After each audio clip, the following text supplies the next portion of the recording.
Alaikum Warahmatullahi Wabarakatuh. Today's short video is about learning the Holy Quran. Think about it. We learn so many things in life. How to use a mobile phone. Doctors learn from diagnosis to writing prescriptions. Engineers learn how to design projects.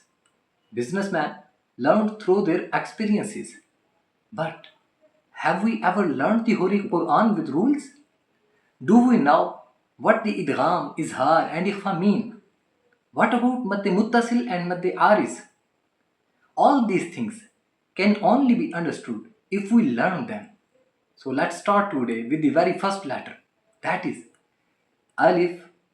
Keep in mind that its correct pronunciation is Alif, not Alif, not Alif. So if it is easy for you, you can read after me. Alif, Alif, Alif. Yes. So that's it for today. InshaAllah in next videos we will learn more letters. Jazakallahu khairan.